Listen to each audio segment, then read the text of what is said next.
In 1995, the world gave us two things. Me, and probably more importantly, one of the greatest puzzle series to ever be conceived, Panel de Pon. However, this game never released in the West. You might know Panel de Pon better as Tetris Attack, the game with Yoshis. Or you might know Pokemon Puzzle League. Nintendo's own puzzle series has been far from consistent with its branding, but no matter what you call it, there's something extremely special about this formula. We're in for the long haul here, so sit back and let's start with the first game, the original Panel de Pon for Super Famicom.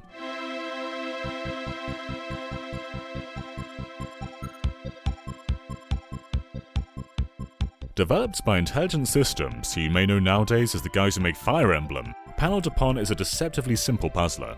To make it easy to understand, there's a few similarities to Puyo Puyo, which you may also know as Dr. Robotnik's Mean Bean Machine. Why are puzzle games so complicated? Matching 3 panels of the same color clears them. If they build up to the top of the screen, it's game over. And if you pull off combos, you'll send trash to your opponent. The exact same gist as Puyo Puyo. But the difference is in the pacing and tactics. Instead of 3 blobs slowly dropping down one at a time, Panel de Pon rises in complete rows, giving a much greater intensity, but also far greater opportunities. You also don't have to commit to placements, as panels can be flipped freely whenever you want, unlike Puyo, who can't be budged without popping.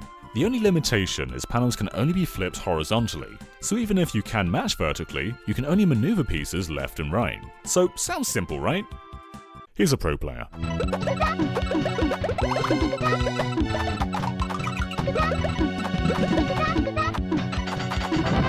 There's an endless array of moves and possibilities that make Panel de Pon not only incredibly addicting, but also incredibly competitive.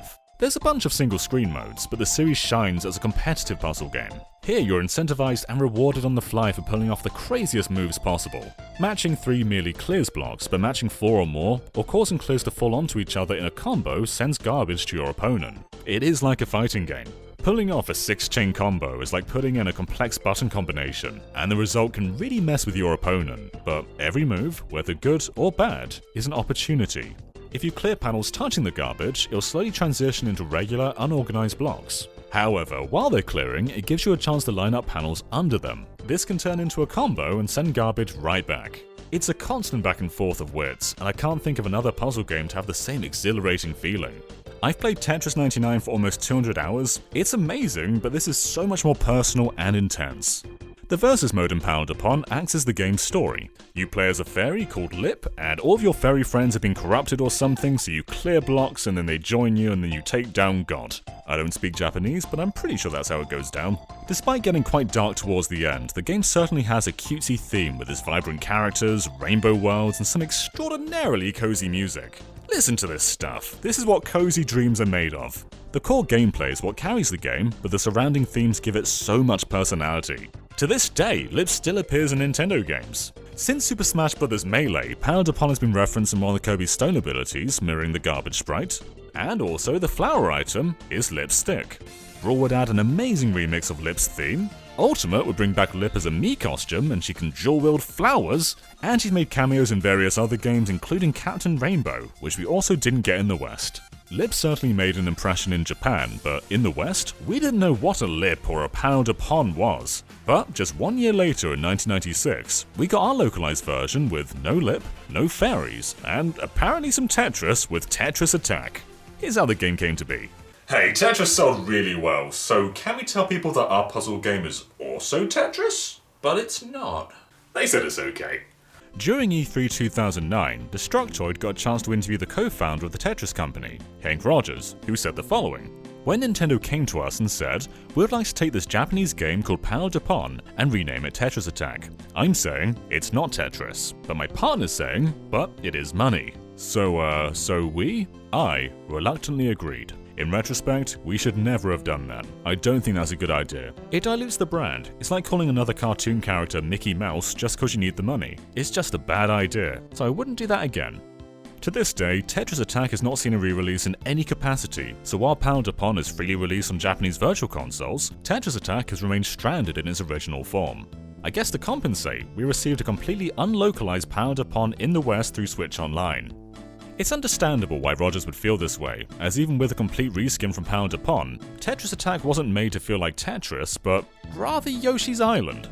Lip and Gang were replaced by numerous characters from Nintendo's side-scroller, but apart from different characters, different dialogue, and this rocking title screen, not much else changed. Tetris Attack and Pound Upon shared the exact same sound effects, almost identical soundtracks, the same story overworld, the same progression, same everything. There are a couple of differences, but they're very small, like Tetris Attack has victory music,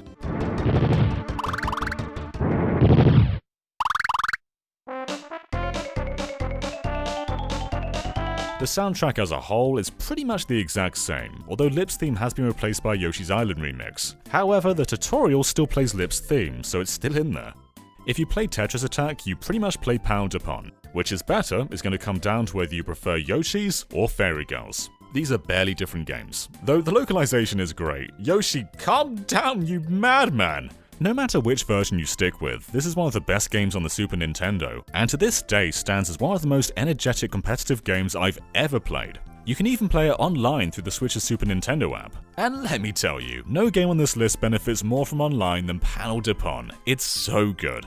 However, the Tetris company may regret one other game that came out on the exact same day, Tetris Attack for the Game Boy. This likewise had nothing to do with Tetris, retained the Yoshi theme, and had the exact same music as Pound Upon, only this time in 8-bit. But this wasn't a simple reskin. A Game Boy version of Pound Upon doesn't exist, and this very game will make its way to Japan as Yoshi no Panapon. And due to the lack of Tetris in the name, this would appear on the Japanese 3DS Virtual Console, whereas the Western version to this day remains stranded on the Game Boy, despite the two being the exact same game. In terms of content, the Game Boy version of Tetris Attack is a near flawless match to the original.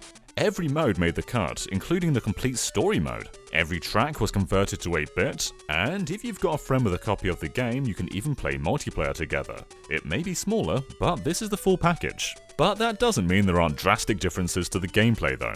The playing field in the original allowed up to 12 lines of panels to fill the screen at once, but because the Game Boy screen is so much smaller, that was crunched down to 9, so it's a quarter smaller.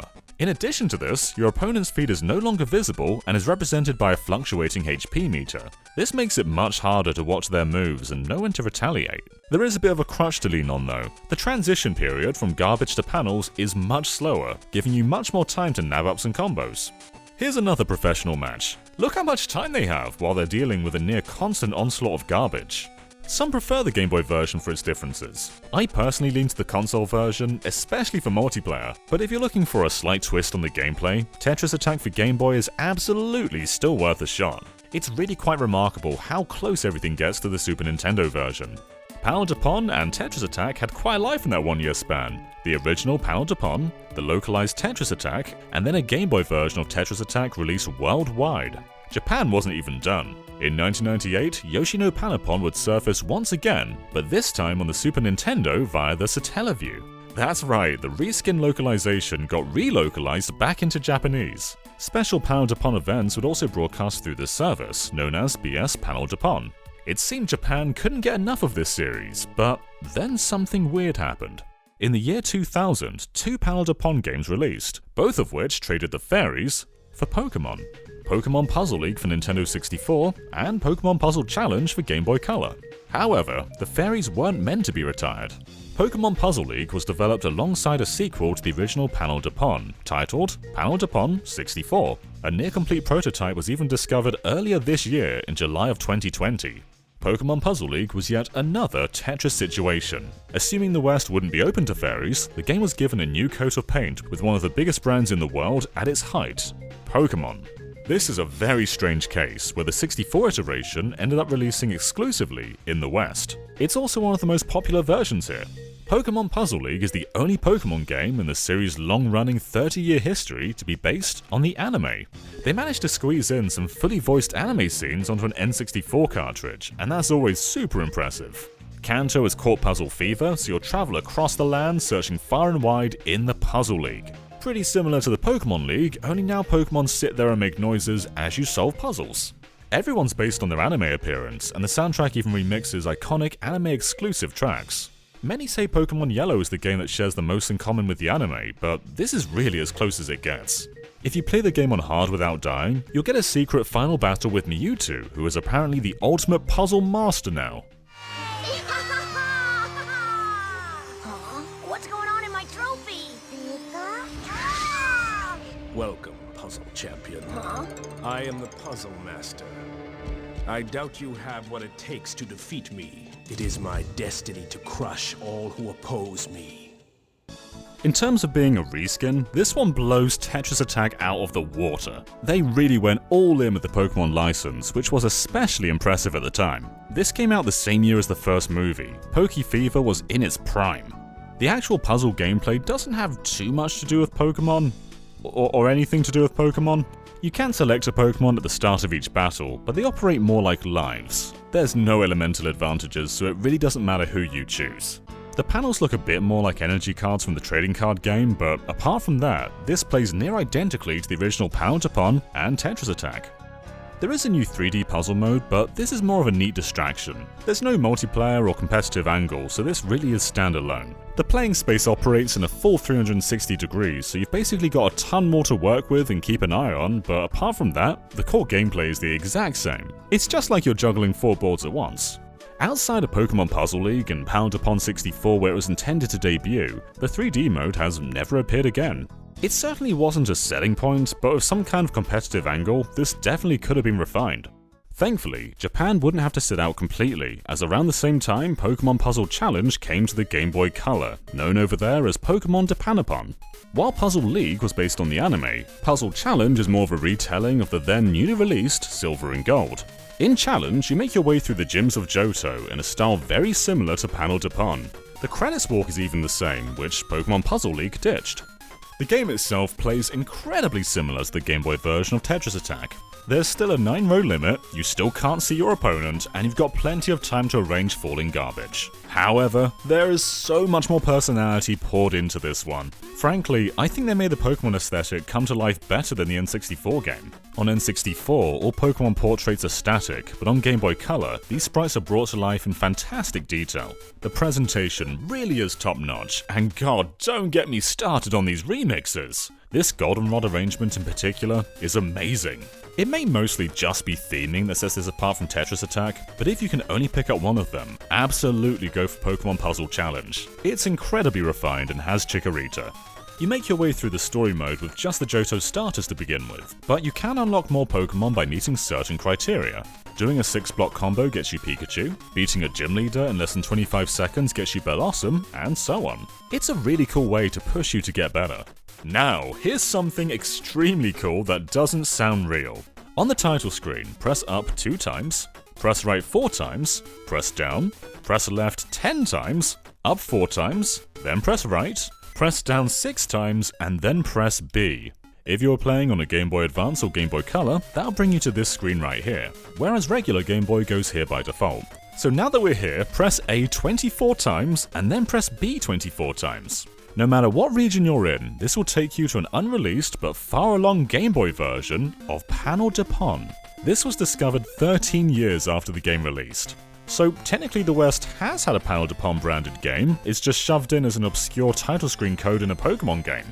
This comes with a whole new remix of Lip's theme, an original Lip portrait, and either garbage or time modes to play in. This is all here because Pokemon Puzzle Challenge began development as a Game Boy port of Panel Depon. So while this period was troublesome for the Panel Depon brand, it's still here in Pokemon, and that's incredibly cool. So my first experience with the Tetris Attack or Panel Depon series was on the Super Nintendo original, way back in the day. Thankfully, I just had a bunch of friends that were like really into video games, and so they kind of had the know on everything. And they assured me that Tetris Attack was really more of like a Yoshi adventure with a completely different puzzle game. And, you know, if it weren't for them, I probably would have never given the game a shot because I wasn't really that good at Tetris at the time. But when I played it, I was incredibly impressed. The presentation is absolutely amazing. If you want to play a game for a puzzle aspect and a story aspect, that first one's really like the place to be. But then as I started playing the game more for what I thought was just for Yoshi's sake, the game itself actually was really good. And to this day, I still consider it better than Tetris, honestly, because it's more fast-paced, it's more breakneck. What you can do in that can feel very powerful as opposed to what you can do in Tetris. It just, trust me, it's a super duper fun series. And again, it's such a shame that we don't really have more sequels to this series. I would love like a Tetris Attack 99 or a Puzzle League 99. That would be amazing. But, you know, sadly, it's relegated to gimmicks and cameos in other Nintendo games for right now. Hopefully that changes. Hopefully we can create a strong message together and get this game the attention that it deserves. Signing out. In 2003, what I consider to be one of the very best games on the GameCube released exclusively in Japan, the Nintendo Puzzle Collection. This compiled 3 never-before-released games. A completely new version of Yoshi's Cookie, Dr. Mario 64, which for whatever reason skipped Japan, and a sequel to the original Panel de Pon. There's a lot more to this collection, but let's focus on Panel de Pon first. Panel de Pon 64 may have never officially released, but it wasn't lost to time completely. What we have here in the Nintendo Puzzle Collection is essentially a refined and completed version. Japan may have had to wait 3 more years, but they did get their version of Pokemon Puzzle League. Only this one has a trump card: 4-player multiplayer. The Nintendo Puzzle Collection to this day remains the only way to play Panel de Pon with 4 players, and that's a crime because it's so good. It may be like Pokemon Puzzle League in other respects, the 3D mode returns and the core gameplay is near identical, but doubling the number of players elevates this to being the definitive game in this series. If you played Tetris Attack, you played Panel de Pon, but if you've played Pokemon Puzzle League, you've not played the Nintendo Puzzle Collection. The theming of the game was of course very different too. The Fairy Girls made their return, and while they may look very similar, this is actually a completely unique cast. For instance, Furiel acts as the descendant of Lip. Despite not releasing in the West, Furiel would find her way into Super Smash Bros. Brawl as a sticker, but they mistakenly call her Lip. The story is very similar, only now a scary 3D version of Furiel makes her way through the Rainbow World. It's now up to her to solve puzzles and take down God. All other games in the series have a unique final boss for finishing the game on hard mode, but for whatever reason you face down against Cordelia on any mode. Strange little change. The soundtrack mostly consists of remixes from the first game, so if you grew up with Tetris Attack, please give them a listen. These are the highest quality we've heard these tracks, and they sound amazing. But here's perhaps the coolest part. Not only does Nintendo Puzzle Collection give us a brand new sequel to the original Panel de Pon with a 4-player mode, the debut Japanese release of Dr. Mario 64, and a brand new version of Yoshi's Cookie, but you also get a Game Boy Advance version of every game. The game was bundled with a GameCube to Game Boy Advance adapter, and while most games would use the GBA as a second screen or have some kind of asymmetrical multiplayer, Nintendo Puzzle Collection allowed you to download miniature versions into the system's RAM, disconnect the adapter, and play for as long as your battery lasts untethered to a GameCube. This is for all 3 games in the collection. So while we were out there paying for a GBA version of Dr. Mario NES like a bunch of chumps, Japan got this amazing mega bundle. Dr. Mario and Yoshi's Cookie are just NES ports, but Panel de Pon was a brand new build, and marked the first time a portable entry would feature a full-size board. It's limited in scope and there's no versus mode, but still, this was the closest we had come to a console-quality Panel de Pon on the go. You could even put it in sleep mode and preserve the battery for even longer. There's a vertical mode too, which, while a little awkward to control, is insanely cool. The Nintendo Puzzle Collection was quite remarkable. However, we wouldn't miss out completely as just 2 years later in 2005, another puzzle collection would release, this time for the Game Boy Advance with Dr. Mario Cross Puzzle League, known as Dr. Mario and Panel de Pon in Japan. Puzzle League may have started as essentially a Pokemon League, but that subtitle would become the series name in the West from here on. No more fairies, no more Tetris, no more Yoshis, no more Pokemon. In fact, not much of anything. Even in Japan, the game had no branding at all, with nothing but shapes filling the backgrounds. However, you probably noticed this game looks remarkably similar to the downloadable GBA game for Nintendo Puzzle Collection. And yes, this is just a slightly more content-rich build. The core gameplay is identical, with the same graphics, same full-size board, and even the same vertical option. However, this has a versus mode, and unlike the prior Game Boy builds, we can finally see what your opponent is doing. Their playing field has been squished down to focus on what you're doing, but it's there all the same. This was the most feature-rich, portable Panel de Pon without gameplay compromises. But it's also pretty damn basic. There's no story mode at all, no characters to play as, and while we do get some pretty cool remixes directly from Panel de Pon, there's only 4 of them. The Super Nintendo game had so much more than this. It's certainly an upgrade from the Puzzle Collection's GBA offerings, but outside of verses, not by much. And weirdly, despite the generic branding, all modes from the puzzle collection still feature this guy. You'd think if you were looking to scrap all branding and personality, you'd scrap this guy too, but apparently not. By all means, this version plays excellently, but there's always been a personality that's helped this series shine, and instead we have one of the most generic templates they could go for. At least, even if it's limited, the music does elevate the tone. And, unfortunately, that brandless tone would continue into Puzzle League's final standalone entry to date, Puzzle League DS, also known in America as Planet Puzzle League, and powered upon DS in Japan. Even in the West, the names differed at this point. They could not decide what to call this thing.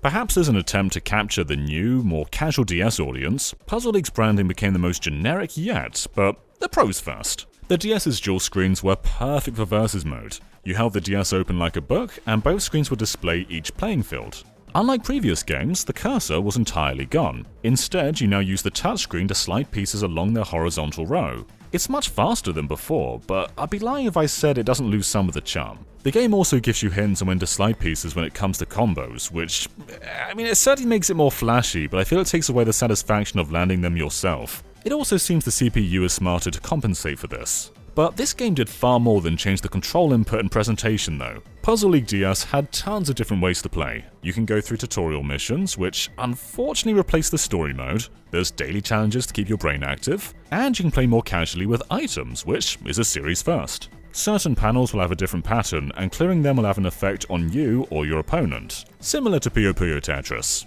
You can even change what your blocks look like, and while the powered upon starred ones are there, they're not the default, these things are, and I don't like them. But perhaps the biggest feature? Online. Okay, that was taken down with the entirety of Nintendo Wi-Fi connection in 2014, but at the time, you could play powered upon against the world.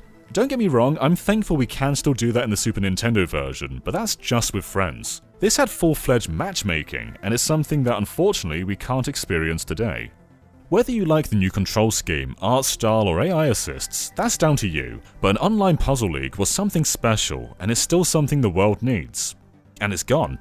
So yeah, it may look a bit generic, and it doesn't have powered upon music, instead going in a more electronic direction, but this isn't bad by any means. It's just perhaps the clearest example of how confusing the branding of this series was.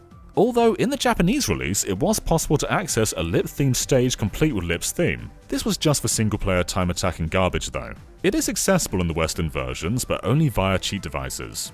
Yet, DS wasn't entirely done. In 2009, DSiWare gave us a toned-down build with a little bit of Puzzle League, which of course had a different name everywhere else. Puzzle League Express in America, and perhaps a confusing powered upon DS in Japan, the exact same name as the full version. This removed basically all modes apart from the core single-player essentials, which thankfully does include verses, even complete with optional items. There is no form of multiplayer, but for the £4.50 price tag, it's hard to complain too much. This is the exact same game found at retail, just lighter. Tetris Attack, Puzzle League, and or Panel de Pon. One of the best series of games I have no idea what to call, and it's amazing how they nailed the naming. You see, you pull 3 different people off the street and you ask them to title this. Tetris Attack! No wonder they couldn't nail down a name. Tetris Attack is one of my favorite Super Nintendo games and one of my favorite puzzle games of all time. I could spend some time to analyze why it's my favorite, but that's kind of like analyzing why Tetris is fun. Because it's Tetris. What I love about the original Tetris Attack is how oddly soothing it is. I remember first playing it back in 2014 and I got in trouble with my parents for one reason or another because, I don't know, I committed larceny or something. I was stressed out and went upstairs and decided to play Tetris Attack for whatever reason. And just the Yoshi's Island remixed music along with playing that first stage on a super slow speed, it immediately de-stressed me out. It was just so easy to get lost in this game. It was so fun and simple and soothing, and I loved it. Afterwards, I tried the Game Boy Advance release, the one with Dr. Mario. You know, within the next year in high school, this Game Boy Advance emulator that worked on iOS without having to jailbreak your iPhone was making the rounds, and before that thing got shut down by Nintendo, most of the guys were playing Pokemon on their phones in study hall, and I was playing Puzzle League. It's a fine version. I think each version of Puzzle League is good in its own way. Even Planet Puzzle League, even though this one's kinda lame. They just don't hold up to the original Tetris Attack. I love the injection of Yoshi in this one. It makes it so cozy and fun, and the gameplay is unbelievably addictive. Or it might be just because I have a soft spot for differently colored squares and dinosaurs that replace fairies. Maybe. And with that, Pound Upon, Tetris Attack, Pokemon Puzzle League, or just flat out Puzzle League hasn't had a place at retail since. But there was one more entry. Animal Crossing Puzzle League. In 2016, Animal Crossing New Leaf received the welcome Amiibo update. This added a ton to the game beyond just Amiibo, including the additions of Wii U and new 3DS in-game consoles. You could get these randomly through fortune cookies or through Amiibo, and kinda like NES games in the original Animal Crossing, touching them launches a game. The Wii U has Desert Island Escape, a game originally found in Amiibo Festival, whereas the new 3DS has Animal Crossing Puzzle League. The touch mechanics are entirely gone, this is just pure Puzzle League, though it is a bit limited. Story mode gives you a list of rivals, and in order to beat them, you need to gain 100% popularity from your residents. You'll have 3 games before you face down with them, and the better you perform there, the more popularity you have going into the final battle. That can be pretty crucial, as the battle often has conditions such as gain 100% in 2 minutes, which if you're going in with a low percentage is gosh darn hard. But there is a crutch to lean on with the cooldown ability. The default one clears an entire row at random, which can be useful if things are getting a bit too fast, and you can unlock others by scanning Amiibo. It's unfortunately a bit of a basic take on Puzzle League. There's no versus mode at all, and while the story has a slight competitive angle to it, it can be rather repetitive. However, if you're very good at the game, it's possible to unlock special items, including a full lip costume. It may just be a side mode in a free update, and while it's fun, it's a little too simple, and personally I find there's a bit of a floatiness to it which doesn't really come across in other Panel Upon games. And that is every Panel Upon game ever released. The series has unfortunately faded away in recent years, but there's still so much they could do.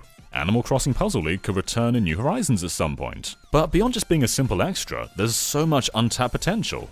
The only online game is dead, the only 4-player game is exclusive to Japan, and there's no Kirby game. There always needs to be a Kirby game. How about Puzzle League 99? Or Panel de Puyo? I sincerely hope Nintendo isn't finished. This is one of their most enjoyable franchises, and while we have many different brilliant entries to play, it's hard to point at any one and outright call it the definitive one. Though, despite all these possibilities, the core gameplay hasn't changed a day since 1995, and I think that shows how strong it's always been. Tetris refined itself with hard drops, holding pieces, and spiritual experiences, but Pound Upon was basically the perfect competitive puzzle game from day one. Give it a go on Switch Online if you haven't already. Hopefully the series will continue to grow, but until then, there's a lot to appreciate about what it already is. Wow, you really listened to me talk about a puzzle game for half an hour. Thank you. If you enjoyed this, please give it a share. I know the Pound Upon fanbase isn't exactly massive, and the intent of this video was to help it grow. This is such a fun and addictive series, and more than anything, I want to see a brand new game. So if you enjoyed this, please share it around, and also press that subscribe button, slide it around like a panel, and hopefully we'll do more videos just like this one. Until next time everyone, we'll see you next time. Bye.